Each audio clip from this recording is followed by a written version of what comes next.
Assalamualaikum warahmatullahi wabarakatuh.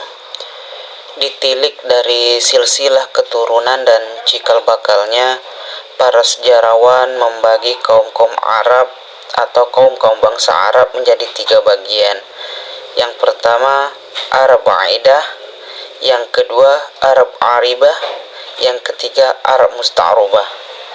Yang pertama yaitu Arab Aidah, yaitu kaum-kaum Arab terdahulu yang sejarahnya tidak bisa dilacak secara rinci dan komplit, seperti kaum Ad, kaum Samud, kaum Tasem, kaum Jadis, kaum Imlak, dan kaum-kaum lainnya yang sangat sulit untuk dilacak secara rinci dan komplit. Adapun kaum Arab yang kedua yaitu kaum Arab Aribah, yaitu kaum-kaum Arab yang berasal dari keturunan Ya'rub, Yashtu bin Qahtan, atau biasa juga disebut dengan Arab Qahtaniyah. Adapun kaum Arab yang nomor 3 yaitu Arab Musta'rabah, yaitu kaum-kaum Arab yang berasal dari keturunan Ismail, yang biasa pula disebut dengan Arab Adnaniyah. Karena panjangnya materi, insya Allah yang akan dibahas kali ini hanya Arab Aidah dan Arab Aribah.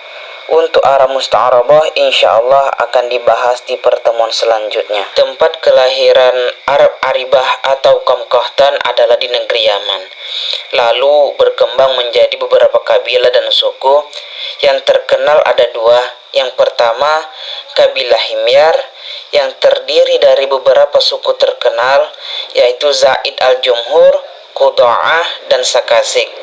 Sedangkan yang kedua yaitu kabilah atau suku Kahlan, yang terdiri dari beberapa suku terkenal, yaitu Hamdan, Amnar, Toyi, Mazij, Kindah, Laham, Juzam, Aus, Khazraj, dan anak-anak keturunan Jafnah, Raja Syam. Suku-suku Kahlan banyak yang hijrah meninggalkan Yaman, lalu menyebar ke berbagai penjuru jazirah sebelum ada bencana karena kegagalan mereka dalam perdagangan sebagai akibat dari tekanan bangsa Romawi dan tindakan mereka yang menguasai jalan perdagangan lewat laut, dan setelah mereka menghancurkan jalan darat serta berhasil menguasai Mesir dan Syam. Juga tidak menutup kemungkinan jika hal itu sebagai akibat dari persaingan antara suku-suku Himyar dan Kahlan yang disudahi dengan menetapnya suku-suku Himyar dan kepindahan suku-suku Kahlan. Suku-suku Kahlan yang berhijrah bisa dibagi menjadi 4 golongan. Yang pertama Uz, yang kedua Laham dan Juzam, yang ketiga Bani Tayyi, dan yang keempat Kindah. Adapun suku Uz, hijrah mereka langsung dipimpin pemuka dan pemimpin mereka, Imran bin Amru Muzakkiyah. Mereka berpindah-pindah di negeri Yaman dan mengirim para pemandu, lalu berjalan ke arah utara. Setelah sekian lama mengadakan perjalanan, akhirnya mereka berpencar ke beberapa tempat. Sa'labah bin Amru dari Al-Uz menuju Hijaz, lalu menetap di daerah yang diapit Sa'labiyah dan Ziqor. Setelah anaknya besar dan kuat, dia pindah ke Madinah dan menetap di sana.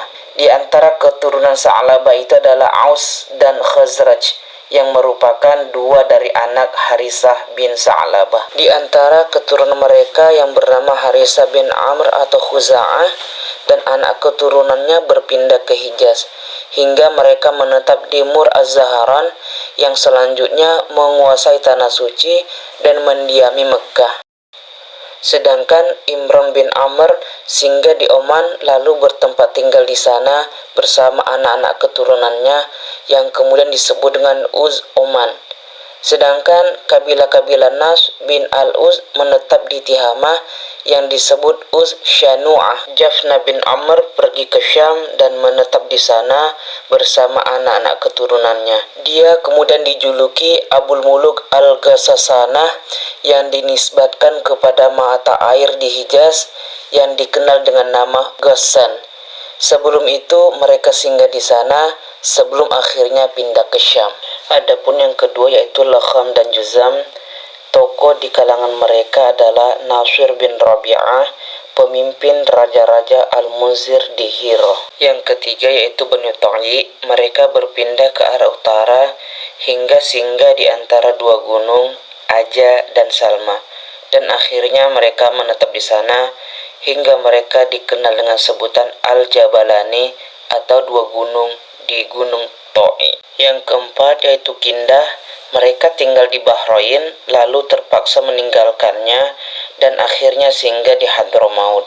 Namun nasib mereka tidak jauh berbeda saat berada di Bahrain hingga mereka pindah lagi ke Najd. Di sana mereka mendirikan pemerintahan yang besar dan kuat, tetapi secepat itu pula mereka punah dan tak meninggalkan jejak sedikit pun. Kita lanjut part 2 ya, insya Allah. Wallahu a'lam bishawab.